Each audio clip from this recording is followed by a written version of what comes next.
இந்த அறிவியல்ல 2 வகைகள் இருக்கு. ஒண்ணு தோற்றமானதை பற்றிய அறிவியல். இன்னொன்னு மறைவானதை பற்றிய அறிவியல். இப்ப வந்து ஒரு ஒரு ஃப்ளவர் இருக்குன்னு வச்சுப்போமே.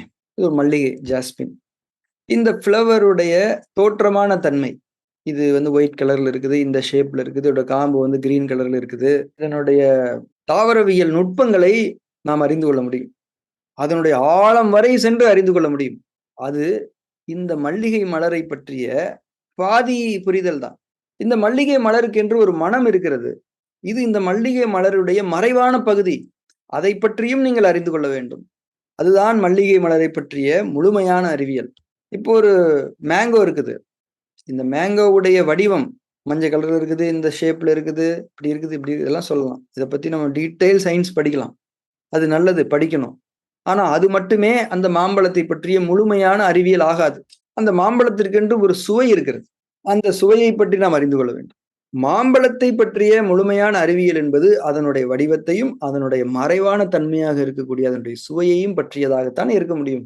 இப்போ மாம்பழத்தினுடைய தோற்றத்தை பற்றி நீங்க ஏ டு இசட் கம்ப்ளீட்டா பேப்பர் சப்மிட் பண்ணிட்டீங்க. ஸ்டில் அது மாம்பழத்தினுடைய முழுமையை தராது. அந்த அறிவியலை கொண்டு நாம் நம்முடைய வாழ்க்கையை நல்ல முறையில் வாழ முடியாது. அந்த அறிவியலை கொண்டு நாம் நம்மை ஆரோக்கியமாக வைத்துக் கொள்ள முடியாது.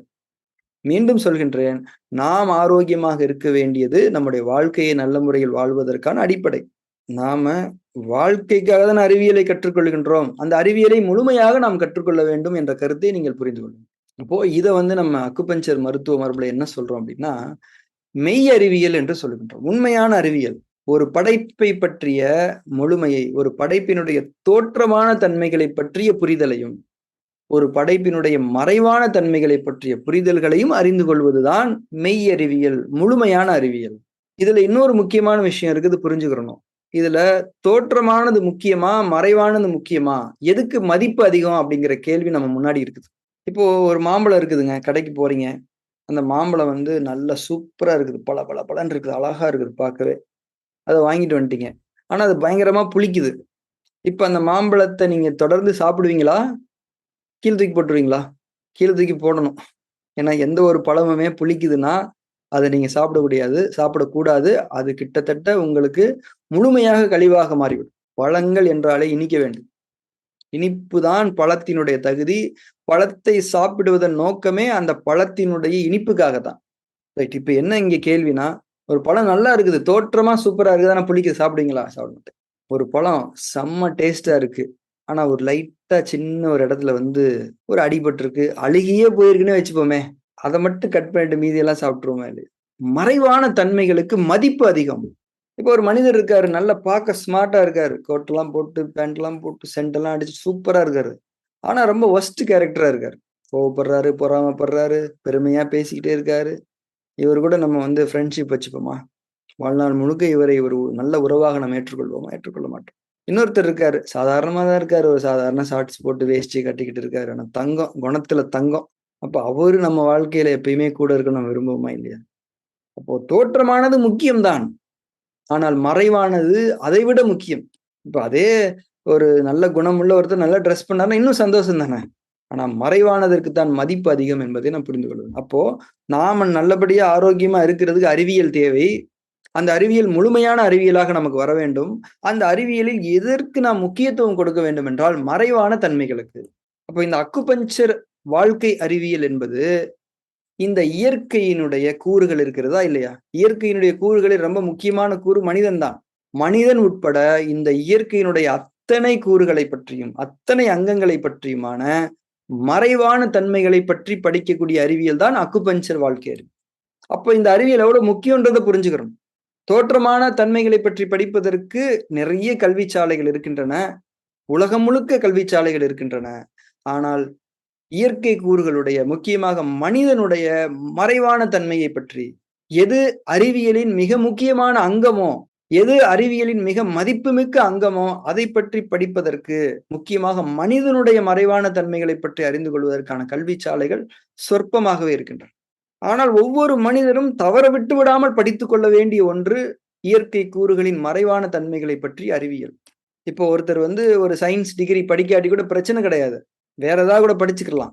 ஆனால் அந்த மனிதர் இயற்கை கூறுகளின் மறைவான தன்மைகளை பற்றிய புரிதல் இல்லாமல் இருந்தால் அது மிகப்பெரிய இழப்பு. அதனால அக்குபஞ்சர் மருத்துவ அறிவியல், வாழ்க்கை அறிவியல் என்பது எவ்வளவு முக்கியம். ஒவ்வொரு மனிதனும் படிக்க வேண்டியது என்பதை நாம் புரிந்து கொள்வோம். ஒரு ஆண் பெண் இருக்கிறார்கள். இவர்களுடைய தோற்றம் நமக்கு தெரிகிறது. இவர்கள் ஜீன்ஸ் போட்டிருக்காங்க, ஷூ போட்டிருக்காங்க, ஷர்ட் போட்டிருக்காங்க, பெல்ட் போட்டிருக்காங்க, நல்ல ஹேர் ஸ்டைல் பண்ணியிருக்காங்க, சூப்பரா இருக்காங்க. இப்போ இது தோற்றமான தன்மை. இந்த தோற்றமான தன்மையே கூட முழுமையானதாக இல்லை. இதுக்குள்ள நீங்க போணும். அதுக்குள்ள என்ன இருக்குது? ஆர்கன்ஸ் இருக்குது. பிரெயின் இருக்குது, கண் இருக்குது, காது இருக்குது, லங்ஸ் இருக்குது, நாக்கு இருக்குது, பல்லு இருக்குது, ஈறுகள் இருக்குது, தைராய்டு சுரப்பி இருக்குது, இதயம் இருக்குது, நுரையீரல் இருக்குது, ஸ்ப்ளீன் மண்ணீரல் இருக்குது, வயிறு இருக்குது, கணையம் பேங்க்ரியாஸ் உள்ள இருக்குது, கல்லீரல் இருக்குது, பித்தப்பை இருக்குது, சிறுகுடல் இருக்குது, பெருங்குடல் இருக்குது, கிட்னி இருக்குது, முக்கியமான ஆர்கன். கிட்னி எப்படி இருக்கு பாருங்க. கிட்னியினுடைய இந்த குறுக்கு வெட்டு தோற்றம். அதுக்கப்புறம் பிளாடர், யூரினரி பிளாடர் இருக்குது. பெண்களுக்கு வந்து கர்ப்பப்பை இருக்குது, ஓவரிஸ் இருக்குது, ஃபெலோபியன் டியூப் இருக்குது. ஸோ இதனுடைய அமைப்புகளை பாருங்க. இது போக நம்ம உடம்புல வந்து இந்த முதுகெலும்பு கட்டமைப்பு என்ற ஒரு ஸ்ட்ரக்சர் இருக்குது. அது வழியா அந்த ஸ்பைனல் கார்டு போகுது. Central nervous system, peripheral nervous சிஸ்டம்னு இருக்குது. இது போக நம்மளுடைய உடம்புல ரத்தம் ஓட்டம் நடந்துகிட்டே இருக்குது. ஒவ்வொரு ரத்தத்திலையுமே ஆர்பிசி, டபிள்யூபிசி, பிளேட்லெட்ஸ்லாம் இருக்குது. ஸ்கெலட்டல் ஸ்ட்ரக்சர் இருக்குது, மசில் ஸ்ட்ரக்சர் இருக்குது. ஆர்கன்ஸ் எல்லாம் பார்த்தீங்கன்னா ப்ராப்பர்லி அலைன்டா இருக்குது. அதுதான் ரொம்ப முக்கியமா நம்ம கவனிக்கணும். ஒவ்வொரு ஆர்கனும் அது அதோட இடத்துல பர்ஃபெக்டா அப்படியே உட்காந்துருக்கு. இந்த அலைன்மெண்ட்டுங்கிறது வந்து ரொம்ப முக்கியமான விஷயம். அதுக்கப்புறம் நிறைய செல்ஸ் இருக்குது. இது எல்லாமே இவங்களை பார்க்கும்போது நமக்கு தெரியாதுல்ல. இவங்களை பார்க்கும்போது தெரியுதா? தெரியாது. எதுக்காக இந்த விஷயத்த நான் சொல்றேன்னா, தோற்றமானதுன்னா என்ன, மறைவானதுன்னா என்னன்னு நம்ம தெரிஞ்சுக்கணும். இப்ப நம்ம கண்ணால பார்க்கிறோம். இப்போ இவரை பார்க்கிறோம்னு வச்சுக்கோங்களேன். அவரோட இதயம் நமக்கு தெரியுதா? தெரியல. அப்ப அத மறைவானதுன்னு சொல்லிடலாமா? சொல்ல முடியாது. டாக்டர் பார்த்தாருன்னா தெரியும்ல. கண்ணுக்கு தெரியுதா இல்லையா? அப்ப தோற்றமானது என்பது கண்ணுக்கு தெரிவது. மறைவானது என்பது ஒரு காலம் கண்ணுக்கு தெரியாதது. கண்ணுக்கு மட்டுமல்ல, எந்த ஒரு நுண்ணோக்கியை கொண்டும் அதை நீங்கள் பார்க்க முடியாது. அதுதான் மறைவானது. Invisible is invisible. அப்ப தோற்றமானதுனா என்ன, மறைவானதுனா என்னன்றதை பத்தின ஒரு தெளிவு நமக்கு வேணும். அப்போ ஆங்கில மருத்துவம் என்பது மனிதனுடைய தோற்றமான தன்மைகளை பற்றி படிக்கக்கூடிய படிப்பு. அவங்களுக்கு எல்லாமே தெரியும்ல. அவங்களுக்கு செல் வரைக்கும் எல்லாமே டீடைல்டு நாலேஜ் இருக்கா இல்லையா? ஆனாலும் அவர்கள் அறிவியலின் ஒரு பாதி வரையில் தான் சென்றிருக்கிறார்கள். மனிதனை பற்றிய அறிவியலின் ஒரு பாதி வரை தான் சென்றிருக்கிறார்கள். இப்போ மனிதனுடைய மறைவான அம்சங்கள் என்ற ஒன்று இருக்கிறது. அது என்னது? மனிதனுடைய மனம், மனிதனுக்குள் சக்தி உடல் என்ற ஒன்று இருக்கிறது. எனர்ஜி பாடின்னு ஒன்று இருக்குது, உயிர் இருக்குது. இதுதான் மனிதனுடைய மறைவான தன்மைகள். அப்போ மனிதனுடைய உயிரை பற்றி, மனதை பற்றி, சக்தி உடலை பற்றி படிக்கக்கூடிய படிப்பு தான் மனிதனுடைய அறிவியலை முழுமைப்படுத்தும். இப்போ உங்களுக்கு ஆங்கில மருத்துவம் சார்ந்து மனிதனுடைய உடலியலை பற்றி அறிவு இல்லாவிட்டாலும் பரவாயில்லை. ஆனால் மனிதனுடைய மறைவான கூறுகளை பற்றிய அறிவு கண்டிப்பாக வேண்டும். மனிதனுடைய மனதை பற்றி, மனம் என்றால் என்ன, அது எப்படி இயங்குகிறது, அதனுடைய கட்டமைப்பு என்ன, அதனை எப்படி கையாளுவது, அதை எப்படி சுத்தப்படுத்துவது, சுத்தமான தன்மையிலே எப்படி நிலைப்படுத்தி இருப்பது என்பதை பற்றி ஒவ்வொரு மனிதரும் தெரிந்திருக்க வேண்டும். சக்தி உடல் என்றால் என்ன, அது என்ன செய்யுது, அது எங்க இருக்குது, அதை எப்படி ஹேண்டில் பண்றதுன்னு தெரிஞ்சிருக்கணும். இது தெரிஞ்சாதான் நீங்க மனிதனை ஹேண்டில் பண்ண முடியும். நீங்க ஆரோக்கியமா இருக்க முடியும். உடலை பத்தி தெரியலன்னா அவசியம் இல்ல, தெரிஞ்சுக்கணும் அவசியம் இல்லை. ஏன் தெரியுமா? மனமும் சக்தி உடலும் ஒழுங்கா இருந்தாலே உடம்பும் ஒழுங்காதான் இருக்கும். உடலை ஒழுங்கான தன்மையில் நிர்வகிப்பது மனம் மற்றும் சக்தி உடலின் வேலை. மனம் மற்றும் சக்தி உடல் என்பது மறைவானது. இதை பற்றிய ஞானம் உங்களுக்கு வந்துவிட்டால் உடலை பற்றி, அதாவது பரு உடலை பற்றிய ஞானங்கள் உங்களுக்கு அவசியம் கிடையாது. பேசிக்கா சில விஷயங்கள் தெரிஞ்சுக்கிட்டா போதும். ஒரு ஆங்கில மருத்துவர் அளவுக்கு ரொம்ப டீப்பா போய் தெரிஞ்சுக்கணும்னு அவசியம் கிடையாது. எல்லாரும் ஆங்கில மருத்துவம் படிக்க முடியாது, படிக்கணும்னு அவசியம் கிடையாது. ஆனா எல்லாராலையும் அக்குபஞ்சர் வாழ்க்கை அறிவியலையும் அதனுடைய மருத்துவ நுட்பங்களையும் மருத்துவ அணுகுமுறைகளையும் கற்க முடியும், கற்க வேண்டும் என்பதுதான் இங்கே முன்வைக்கக்கூடிய கருத்து. மறைவானதுதான் தோற்றமானதை படைத்தது. மறைவானதுதான் தோற்றமானதை இயக்கி கொண்டிருக்கிறது. மறைவானதுதான் தோற்றமானதை பராமரித்துக் கொண்டிருக்கிறது. மறைவானதுதான் தோற்றமானதை சீரமைத்துக் கொண்டிருக்கிறது. எப்போதெல்லாம் அங்கே சீர்கேடு நிகழ்கிறதோ அங்கே சீரமைவை ஏற்படுத்துவது மறைவானதுதான். அப்போ அந்த மறைவானதை பற்றிய ஞானங்கள் நமக்கு இருக்கும்போது சீர்கேடுகள் குறைவாகவே நடக்கும்.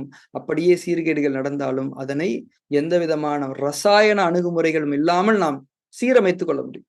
மனிதர்கள் தவறு செய்யக்கூடிய இயல்பை கொண்டவர்கள் தான். அந்த தவறை சரி செய்யக்கூடிய செயலில் மீண்டும் தவறுகள் நிகழ்ந்து தவறை சரி செய்யவே முடியாத ஒரு நிலை ஏற்பட்டு விடக்கூடாது. அப்படித்தான் இன்றைக்கு நடந்து கொண்டிருக்கிறது. அதனால அக்குபஞ்சர் வாழ்க்கை அறிவியல் கல்வியை நம்ம அவசியம் ஒவ்வொருவரும் கற்றுக்கொள்ள வேண்டும். இது சாய்ஸே கிடையாது. மனிதனுடைய மனதை பற்றி அறிந்து கொள்ளக்கூடிய படிப்பு தான் இந்த விபாசனா மெடிடேஷன் தியரிஸ். மனிதனுக்குள்ள இருக்கக்கூடிய அந்த சக்தி உடல் என்ற ஒரு அமைப்பு இருக்குதானே, அதை பத்தி தெரிஞ்சுக்கிறது தான் அக்குபஞ்சர் சயின்ஸ். எனர்ஜி பாடியை பத்தி ஒவ்வொருத்தருக்கும் தெரியணும். ஸோ இதுல இந்த அக்குபஞ்சர் அப்படிங்கிற ஒரு விஷயம் என்ன அப்படின்னா, மனிதனுடைய சக்தி உடலை பற்றி. இந்த எனர்ஜி பாடினா என்னங்க? எனர்ஜி பாடி எங்க இருக்குது? பெட்ரோல் எடுக்கிறாங்கல்ல, பூமிக்கு கீழே இருந்து பெட்ரோல் எடுக்கிறாங்கல்ல, பெட்ரோல் எடுத்த உடனே அதை வந்து நம்ம கார்ல ஊத்திடுறோமா? ஊத்த மாட்டோம் இல்லையா? அதை என்ன பண்ணுவோம்? ரிஃபைன் பண்ணுவோமா இல்லையா? சுத்திகரிப்பு பண்ணுவோமா இல்லையா? சுத்திகரிப்பு பண்ணிட்டு தானே நம்ம வந்து அதை கார்ல ஊத்தி வண்டியை ஓட்டுவோம். அதே மாதிரிதான் நம்ம உடம்புக்குள்ள உயிர் என்ற ஒரு தன்மை இருக்கிறது. அந்த உயிர் என்பது நம்முடைய பருவுடலுக்கு வர வேண்டும். நம்முடைய பிசிக்கல் பாடிக்கு வரணும். இந்த உயிர் நம்முடைய பிசிக்கல் பாடிக்கு வரும்போது நம்ம பிசிக்கல் பாடிக்கான தன்மையில வரணும். நம்ம பிசிக்கல் பாடியோட நீட்ஸுக்கான ஒரு கஸ்டமைசேஷனோட வரணும். இப்போ பவர் பிளான்ட்ல வந்து கரண்ட் எடுக்கிறாங்க. அதே கரண்ட் டைரக்டா நம்ம வீட்டுக்கு கொடுத்துட்றாங்களா? இல்லையே. நம்ம வீட்டுக்கு என்னென்ன உபகரணங்கள் இருக்கின்றனோ அதுக்கு தகுந்தாப்புல தானே கரண்ட் போகுது. அதை மீறி சென்று விட்டால் என்ன ஆயிடுது? ட்ரிப் ஆயிடுது. ஏன்னா அந்த உபகரணம் வந்து சீரழிந்து விடும், பர்ஸ்ட் ஆயிடும். அதனால வீட்டுல வந்து ஒரு சர்க்கியூட் போர்டு மாதிரி வச்சிருக்காங்களா இல்லையா? அந்த மாதிரிதான் இந்த சக்தி உடல் என்பது. இதுதான் சக்தி உடலுடைய ஸ்ட்ரக்சர். இந்த ஸ்ட்ரக்சருடைய மீனிங்கை தான் நம்ம அக்குபஞ்சர்ல படிப்போம். இப்போதைக்கு இந்த ஸ்ட்ரக்சரை நீங்க பாத்துக்கோங்க. இந்த எனர்ஜி பாடி ஸ்ட்ரக்சர் இருக்கு இல்லையா, இது என்ன பண்ணுது அப்படின்னா, நமக்குள்ள ரொம்ப முக்கியமான ஒரு வேலையை பார்த்துட்டு இருக்கு. அது என்ன வேலை அப்படின்னா, நமக்குள் இருக்கக்கூடிய உயிராற்றலை நம்முடைய பருவுடலின் இயக்கங்களுக்கு தக்கவாறு தகவமைத்து தந்து கொண்டு இருக்கிறது. கஸ்டமைஸ் பண்ணி ரிஃபைன் பண்ணி தந்து கொண்டே இருக்கக்கூடிய ஒரு அமைப்பு. இந்த அமைப்பை பற்றி படிக்கக்கூடிய எக்ஸ்க்ளூசிவ் சயின்ஸ் தான் அக்குபஞ்சர்.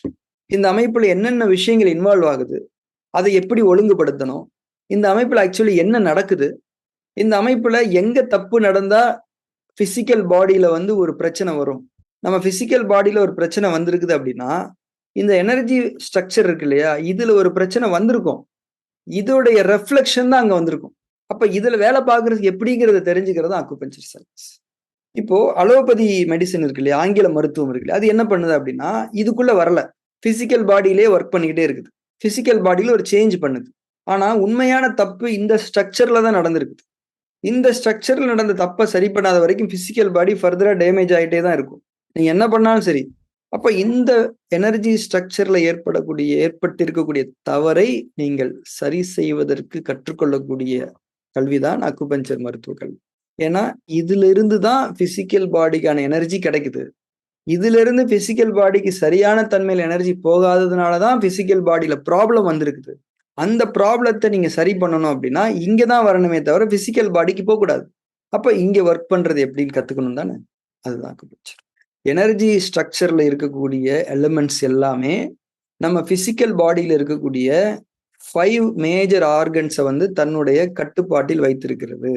அதாவது நம்ம பாடியில இருக்கக்கூடிய liver, heart, spleen, lungs, kidney, இந்த 5 ஆர்கன்ஸும் எனர்ஜி பாடியில இருக்கக்கூடிய இந்த 5 எலிமெண்ட்ஸ் இருக்கு தானே, space, fire, earth, air and water, இந்த 5 எலிமெண்ட்ஸ் உடைய பிசிக்கல் பாடியில இருக்கக்கூடிய ரெப்ரசன்டேட்டிவ்ஸ் தான் இந்த organs. Liver, heart, spleen, lungs, kidney, இந்த 5 ஆர்கன்ஸும் சேர்ந்து தான் டோட்டல் பாடி ரன் பண்ணுது. இந்த 5 ஆர்கனும் ஒழுங்கா இருந்தா டோட்டல் பாடியும் ஒழுங்கா இருக்கும். பாடியில ஒரு பிரச்சனை வந்திருக்குது அப்படின்னா இந்த 5 ஆர்கன்ல 1ஓ 2ஓ 3ஓ சரியான தன்மையில இயங்கலன்னு அர்த்தம். ஏன் சரியான தன்மையில இயங்கல? அவங்களுக்கு சரியான தன்மையில எனர்ஜி வரலன்னு அர்த்தம். எனர்ஜி எங்க இருந்து வருது? இந்த எனர்ஜி ஸ்ட்ரக்சர்ல இருந்து வருது. அப்போ பிசிக்கல் பாடியில ஏற்பட்ட ஒரு பிரச்சனைய முழுமையா இயற்கையா சரி பண்றதுக்கு, ஆர்கானிக்கா சரி பண்றதுக்கு நாம வேலை செய்ய வேண்டிய இடம் பிசிக்கல் பாடி கிடையாது அப்படிங்கிறத புரிஞ்சுக்கிறோம். பிசிக்கல் பாடியில ஒரு டிஸ்கம்ஃபர்ட் வருது, ஒரு நோய் வருதுன்னா, அத சரி பண்றதுக்கான வேலைய நீங்க பிசிக்கல் பாடியில பண்ணக்கூடாது அப்படிங்கிறது தான் ரூல் நம்பர் 1. பிசிக்கல் பாடியில பண்ணீங்கன்னா, எகைன் அது வரும். முன்ன வந்தத விட அதிகமா வரும். ஏன்னா பிசிக்கல் பாடியில நீங்க சரியே பண்ண முடியாது. நீங்க மேனேஜ் தான் பண்ண முடியும். ஒரு பிரச்சனைய மேனேஜ் பண்றது அப்படிங்கிறது ஒரு ஆப்ஷன். அந்த பிரச்சனைய ஃபிக்ஸ் பண்றது அப்படிங்கிறது ஒரு ஆப்ஷன். எந்த ஆப்ஷன் நம்ம தேர்ந்தெடுக்கணும் அப்படிங்கிறது நமக்கே தெரியும். இப்போ உதாரணத்துக்கு கண்ணு சரியா தெரியல. லாங் சைட் இருக்கு, ஷார்ட் சைட் இருக்கு, வாட்டெவர். இத மேனேஜ் பண்றதுன்னு என்ன தெரியுமா? கண்ணாடி போட்டுக்கிறது. இப்போ கண்ணுடைய பிரச்சனை அப்படியே தான் இருக்குது. பட் ஸ்டில் நீங்க அத மேனேஜ் பண்றீங்க. கண்ணாடி போட்டுக்கிறது மூலமா. சரியா? இப்ப கண்ணாடி போட்டுக்கிறது அப்படிங்கிறது தான் ஆங்கில மருத்துவம். அக்குபஞ்சர் மருத்துவம் என்ன தெரியுமா செய்யுது? ஏன் கண்ணு சரியா தெரியல? இப்ப இந்த கண்ணுடைய இயக்கத்துக்கான எனர்ஜி எங்க இருந்து வருது? லிவர் கிட்ட இருந்து, கிட்னி கிட்ட இருந்து வருது. அப்ப லிவர் கிட்ட இருந்தும், கிட்னி கிட்ட இருந்தும் கண்ணுக்கு எனர்ஜி சரியா வராததுனால தான் இந்த ஷார்ட் சைட் வந்திருக்குது. இப்ப நம்ம என்ன பண்ணணும்? கண்ணுல இருந்து ரிலீவ் ஆகணும் ஃபர்ஸ்ட். நேரா எங்க போணும்? லிவர் கிட்டயும், கிட்னி கிட்டயும் போணும். ஏன்னா அங்க தான் எனர்ஜி டெஃபிஷியன்சி இருக்குது. அவங்களுக்கு எனர்ஜி தர்றது யாரு? இந்த எனர்ஜி ஸ்ட்ரக்சர்ல இருக்கக்கூடிய வாட்டர் எலிமெண்ட்டும், ஸ்பேஸ் எலிமெண்ட்டும். இப்ப இங்க போய் இந்த எனர்ஜி ஸ்ட்ரக்சர்ல போய் நீங்க ஒர்க் பண்ணாதான் கிட்னிக்கும், லிவருக்குமான எனர்ஜி ப்ராப்பரா கிடைக்கும். அந்த 2 ஆர்கன்ஸுக்கும் எனர்ஜி ப்ராப்பரா கிடைச்சிருச்சுன்னா, கண்ணுல இருக்கக்கூடிய பிரச்சனைய அது சரி பண்ணிடும். அவ்வளவுதான். இப்போ கண்ணு ஷார்ட் சைட்ல இருக்குன்னு கண்ணாடி போட்டுக்கிறது ஒரு அணுகுமுறை. கண்ண யாரு இயக்குறது? கண்ணுக்கு யாரு இன்சார்ஜ்? அவருக்கு எங்க இருந்து சோர்ஸ் வருது? Energy source. அந்த எனர்ஜி சோர்ஸ்ல இருந்து ஒரு விஷயத்தை ஒழுங்குபடுத்துறதுங்கிறது ஒரு அணுகுமுறை. எந்த அணுகுமுறையை நாம் செய்ய வேண்டும்? எந்த அணுகுமுறையை செய்ய வேண்டும் என்று நம்முடைய உணர்வு சொல்லுகிறது. அதுதான் அக்குபஞ்சர் மருத்துவ அணுகுமுறை. அதைத்தான் நாம் கற்றுக்கொள்ள இருக்கோம். இப்போ ஒரு அம்மா இருக்காங்க. அவங்களுக்கு சளி பிடிச்சிருச்சு. இந்த பக்கம் ஒரு ஐயா இருக்காரு. அவருக்கும் சளி பிடிச்சிருச்சு. இப்ப இந்த அம்மா என்ன பண்றாங்கன்னா, அக்குபஞ்சர் மருத்துவத்துக்கு போறாங்க. இந்த ஐயா என்ன பண்றாருன்னா, ஆங்கில மருத்துவத்துக்கு போறாரு. அக்குபஞ்சர் மருத்துவத்துக்கு இந்த அம்மா போறாங்க இல்லையா? இந்த கேஸ ஒரு அக்குபஞ்சர் தெரிந்திருக்கக்கூடிய ஒரு மருத்துவர், ஒரு மனிதர் எப்படி அணுகுவார் என்பதை நான் சொல்லுகின்றேன். கவனமாக நீங்கள் கேளுங்கள். இந்த அம்மாவுக்கு சளி பிடிச்சிருக்குது. அக்குபஞ்சர் மருத்துவத்துக்கு போயிட்டாங்க. அக்குபஞ்சர் மருத்துவருக்கு ஒரு புரிதல் இருக்கிறது. என்ன புரிதல் தெரியுமா? சளி என்பது ஒரு கழிவு. சளி பிடித்தல் என்பது அந்த கழிவை உடல் வெளியேற்றிக் கொண்டிருக்கக்கூடிய ஒரு செயல் என்ற புரிதல் அந்த அக்குபஞ்சர் மருத்துவருக்கு இருக்கும். இந்த சளி எனும் கழிவை உடலை விட்டு வெளியேற்றிக் கொண்டிருக்கக்கூடிய உறுப்பு யாரு? நுரையீரல். மூக்கு வழியாக வெளியேற்றிக் கொண்டிருக்கிறது என்ற புரிதல் அவருக்கு இருக்கும். இப்ப இந்த சளி என்ற கழிவை நுரையீரல் வெளியேற்ற வேண்டுமா? வெளியேற்றக்கூடாதா? வெளியேற்ற வேண்டும். ஏன்னா சளின்ற கழிவு உருவாயிடுச்சு. எப்படி உருவாச்சு? உணவு. நாம் உட்கொண்ட உணவு சரியாக ஜீரணிக்கப்படவில்லை. ஜீரணமாகாத உணவுக் கூறுகள் சளி கழிவாக மாறிவிட்டது. கழிவுகள் என்பது வெளியேற்றப்பட வேண்டும். அது நடந்து கொண்டிருக்கிறது. அதுதான் இப்போது சளி பிடித்திருக்கக்கூடிய தன்மை. அதை செய்து கொண்டிருக்கக்கூடிய உறுப்பு நுரையீரல். அந்த உறுப்பு அதை எஃபெக்டிவா செஞ்சு டோட்டலா கழிவை வெளியேற்றிட்டா நல்லது. அதோட சேர்ந்து மீண்டும் கழிவுகள், சளி கழிவுகள் உருவாகாமல் இருப்பதற்கு என்ன செய்ய வேண்டுமோ அதை நாம் செய்து கொள்ள வேண்டும். சரிதானே? இந்த மருத்துவ முறையை தான் அவர் செய்வார். இப்போ நுரையீரல் சளி கழிவை எஃபெக்டிவா, எஃபிஷியண்டா வெளியே தள்ளிடணும் அப்படின்னா, நுரையீரலுக்கு வந்து ஒரு மாய்ஸ்சர் பேலன்ஸ் இருக்கணும். ஒரு ஈரப்பத சமநிலை நுரையீரலுக்குள் இருக்க வேண்டும். ஏன்னா ட்ரையா இருந்தா சளியை வெளியே தள்ள முடியாதுல்ல. இப்ப ட்ரை காஃப் வந்ததுன்னா நீங்க கஷ்டப்படுறீங்களா இல்லையா? அதே நீங்க இரும்பும் போது சளி வெளியே வந்துச்சுன்னா ஹாப்பி ஆயிடுவீங்க. அப்பாடா சளி வெளியே போகுது, ஃப்ரீயா இருக்குடா, எவ்வளவு சளி இப்படி சொல்லுவீங்களா இல்லையா? அப்போ நுரையீரல் சளியை எனும் கழிவை வெளியேற்ற வேண்டும் என்றால் நுரையீரல் ஈரப்பதத்தோடு இருக்க வேண்டும், வறண்ட தன்மையில் இருக்கக்கூடாது. அப்போ இப்போ உங்களுக்கு சளி பிடிச்சிருக்கா? இப்ப நீங்க லங்ஸுக்கு எப்படி சப்போர்ட் பண்ணுவீங்க? லங்ஸ்க்கான மாய்ஸ்சரை ப்ரொவைட் பண்ணலாமா? அக்குபஞ்சர் மருத்துவருக்கு தெரியும். நுரையீரலுக்கு ஈரப்பதம் எங்கிருந்து வருகிறது என்பது தெரியும். அதை வர வைப்பதற்கான வழிமுறைகள் அவருக்கு தெரியும். இப்போ அக்குபஞ்சர்ல SP5, LU9 அப்படிங்கிற பாயிண்ட்ஸ் இருக்குது. இப்ப SP5 அப்படிங்கிற பாயிண்ட நீங்க போட்டீங்கன்னா, நுரையீரலுக்கு மண்ணீரல் கிட்ட இருந்து ஒரு ஈரப்பதம் கிடைக்கும். அதாவது நுரையீரலுடைய அம்மா வந்து மண்ணீரல்னு சொல்லுவாங்க. அதாவது நுரையீரலுக்கு ஏதாவது ஒண்ணுன்னா, முதல்ல வந்து என்னம்மா ஆச்சு? உனக்கு நான் எப்படி ஹெல்ப் பண்ணணும்னு சொல்லு, நான் பண்றேன் அப்படின்னு சொல்லக்கூடிய முதல் ஆள் யார் தெரியுமா? மண்ணீரல். அப்ப அந்த மண்ணீரலுடைய உதவிய இந்த லங்ஸுக்கு கிடைக்க வைக்க வேண்டியது முக்கியம் தானே? அதை கிடைக்க வைக்கக்கூடிய ஒரு புள்ளி தான் SP5. அதுவும் சளி பிடிச்சிட்டு இருக்கும்போது SP5 பாயிண்ட்டை நம்ம தூண்டணும் அப்படின்னா, நுரையீரலுக்கு சமநிலைத்தன்மை வாய்ந்த ஈரப்பதம் கிடைத்து சளி கழிவுகள் முழுமையாக வெளியே போகும். அடுத்து LU9ன்னு ஒரு பாயிண்ட் இருக்கு. அந்த பாயிண்ட்டை நீங்க தூண்டுனீங்க அப்படின்னா புற சூழல்ல இருந்து ஈரப்பத சக்தி நுரையீரலுக்கு கிடைக்கும். அதுவும் சளி பிடிச்சிருக்கும் போது அந்த ஈரப்பதம் ரொம்ப முக்கியம். அது உள்ள வந்துச்சுன்னா சளி ஈஸியா வெளியே போயிடும். மோஷன்ல கூட வெளியே போயிடும். அண்ட் அக்குபஞ்சர் மருத்துவர் என்ன பண்றாரு, SP5 LU9 எல்லாம் போட்டு ட்ரீட்மெண்ட் பண்ணிட்டாரு. அதோட என்ன தெரியுமா சொல்றாரு, அம்மா உங்களுக்கு சளி பிடிச்சிருக்கு, உடம்பு வந்து ஒரு கழிவை வெளியேற்றி கொண்டிருக்கும் போது உட்கிரகித்தல் வேலையை செய்யாது. அதாவது உணவு மூலமா சத்துக்களை உள்ள எடுத்துக்கிறதுக்கான வேலையை வந்து தீவிரமா செய்யாது.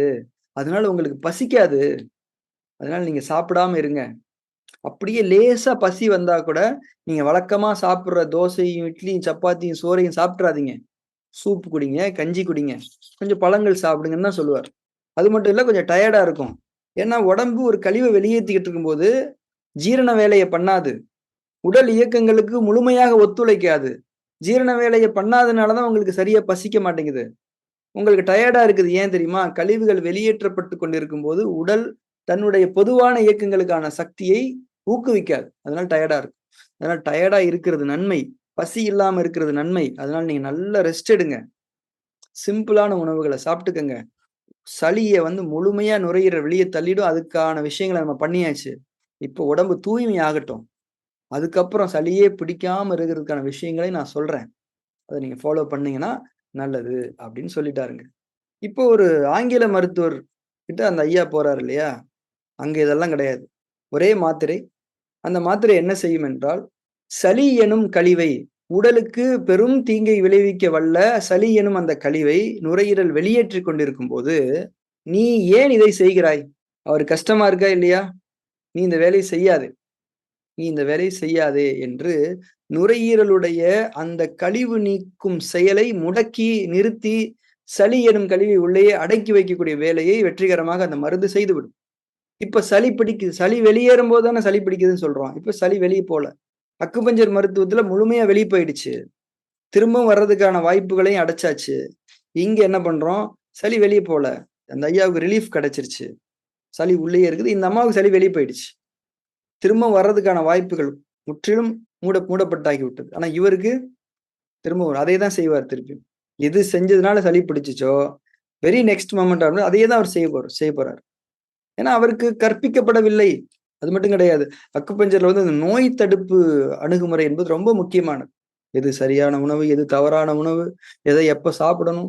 சார் நான் சரியான உணவு தான் சார் சாப்பிட்டேன். இருந்தாலும் எனக்கு அப்போ நீங்க சரியான உணவை சாப்பிட்டா கூட உங்க ஜீரண உறுப்புகள் சக்தியில் குன்றி இருக்கும்போது அந்த உணவு சரியாக ஜீரணிக்கப்படாது. அப்ப ஏன் சக்தியில குன்றி இருக்குது? மனம் சார்ந்த காரணங்களும் கூட ஒரு ஜீரண உறுப்பினுடைய சக்தியை குன்றச் செய்யும். நீங்க கவலையா இருந்தீங்க அப்படின்னா உங்களுடைய ஜீரண உறுப்புகள் சக்தியோடு இருக்காது. அப்ப நீங்க சாப்பிடக்கூடிய உணவு வந்து சரியா ஜீரணிக்காது. நீங்க குழப்பத்துல இருக்கும்போது நீங்க நல்ல உணவு ஆர்கானிக் ஃபுட் சாப்பிட்டுட்டீங்க.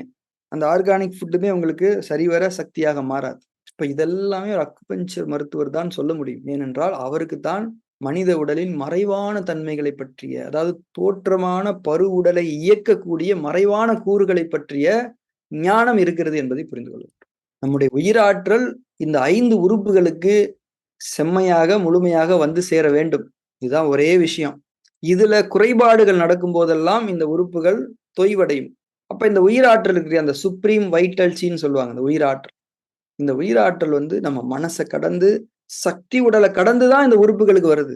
உறுப்புகள் வந்து ஒன்லி ரிசீவ் தான் பண்ணுது. சக்தி உடலும் மனமும் அங்குதான் நான் வேலை செய்ய வேண்டிய தேவை இருக்கு. மருத்துவம் என்பது சக்தி உடலில் செய்யப்பட வேண்டியது, மனதில் செய்யப்பட வேண்டியது. இந்த 2 தளங்களை தவிர நீங்கள் எங்கு எதை செய்தாலும் அதனை ஒரு முழுமையான மருத்துவமாக பார்க்க முடியாது.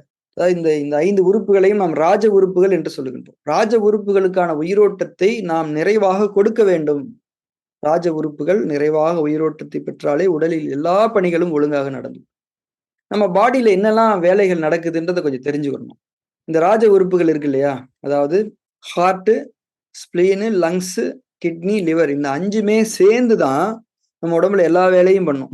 டைஜஷன், இன்னொன்னு ரெஸ்பிரேஷன், இன்னொன்னு சர்க்குலேஷன், இன்னொன்னு எக்ஸ்கிரீஷன், இன்னொன்னு இம்யூன் ஃபங்க்ஷன்ஸ், இன்னொன்னு ஹார்மோனல் மேனேஜ்மெண்ட், இன்னொன்னு தூக்கம். இந்த வேலைகளில் நடக்கக்கூடிய தவறுகள் தான் எல்லா நோய்களுக்கும் காரணம். இந்த வேலைகளை செய்வது யார்? இந்த 5 உறுப்புகள். இந்த 5 உறுப்புகள் எதை கொண்டு இந்த வேலைகளை செய்கின்றன? அந்த உறுப்புகளுக்கு வழங்கப்பட்ட எனர்ஜிய கொண்டு. அந்த உறுப்புகளுக்கான எனர்ஜி ஒழுங்கா கிடைச்சா இந்த 7 வேலைகளை ஒழுங்கா செஞ்சிரும். அப்ப இந்த 7 வேலைகள்ல ஒரு ஒழுங்கான தன்மை இல்லன்னா, அந்த உறுப்புகளுக்கு போங்க. அந்த உறுப்புகளுக்கு எங்க இருந்து எனர்ஜி வருதோ அங்க போங்க. அங்க தான் தவறு நடந்திருக்கும். அத சரி பண்ணுங்க. இதுதான் லிங்க். இந்த அடிப்படையில தான் அக்குபஞ்சர் மருத்துவம் வேலை செய்யுது. உறுப்புகளின் சக்திகளில் ஏற்படும் தவறுகளே உறுப்புகளின் இயக்க குறைபாடுகளுக்கு காரணம். உறுப்புகளின் இயக்க குறைபாடுகள் தான் நோய்களாக நமக்கு வருகின்றன. உறுப்புகளின் சக்தி நிலைகளை செம்மைப்படுத்துவதே நோய்களிலிருந்து நாம் நல்ல முறையில் விடுபடுவதற்கு நாம் செய்ய வேண்டிய வேலை. உறுப்புகளின் சக்தி நிலைகளை செம்மைப்படுத்துவதற்கு உதவக்கூடிய ஒரு மருத்துவ நுட்பம் தான் அக்குபஞ்சர் மருத்துவம். இதை நாம் புரிந்து கொண்டாலே போதுமா. இப்ப தமிழ் மக்களுக்கு அக்குபஞ்சர் அப்படின்னாலே என்னங்க அக்குபஞ்சர் ஒரு வித்தியாசமா இருக்கே, சைனீஸா அப்படின்னு கேட்பாங்க.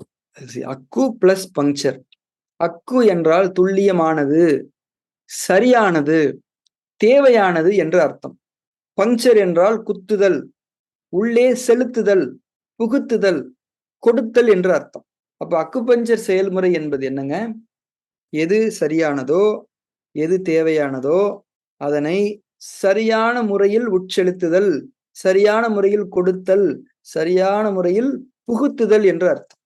அக்குபஞ்சர் என்பதனுடைய இந்த அர்த்தத்தை நாம் புரிந்து கொள்ள வேண்டும். மனித வாழ்க்கைக்கு மிக நெருக்கமான ஒரு அர்த்தத்தை அந்த சொல் கொண்டிருக்கிறது. இது ஒரு கலையாக செய்யப்பட வேண்டிய ஒன்று என்பதையும் இந்த இடத்தில் நாம் புரிந்து கொள்ள வேண்டும். ஏன்னா சில நேரங்கள்ல சரியான ஒண்ணு தேவையில்லாம இருக்கலாம். சில நேரங்கள்ல தேவையான ஒண்ணு சரியானதா இல்லாம இருக்கலாம் தானே. இன்னொரு விஷயம் இருக்குது. சில நேரங்கள்ல நீங்க சரியான ஒண்ணையும் தேவையான நேரத்துல தப்பான முறையில கொடுத்துட்டீங்க, எல்லாமே தப்பாயிடும். சரியான ஒண்ண தேவையான நேரத்துல சரியான முறையில கொடுக்கணும் தானே. அதுதான் அக்குபஞ்சர். இது நுட்பங்களை தாண்டிய ஒரு கலை. இது உணர்வோடு செய்யப்பட வேண்டிய ஒரு கலை என்பதை நாம் புரிந்து கொள்ள வேண்டும்.